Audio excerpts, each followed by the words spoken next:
Having billing issues in Pipedrive, yeah, that can lock features or even your account.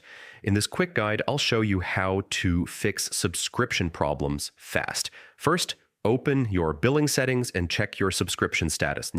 Make sure it's active and not expired. Next, check your payment method. Make sure your card or payment option is valid and hasn't expired. If you see a failed payment, update your details and try again. Yeah, even small issues like insufficient balance can cause this. Now check your invoices. Look for unpaid or pending charges that might be blocking your subscription. Also check your plan. If you downgraded or exceeded limits, some features might stop working. If it's still not fixed, contact Pipedrive support. They can resolve billing issues directly.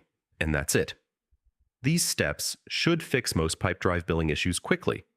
If this helped, like and subscribe, and I'll see you in the next one.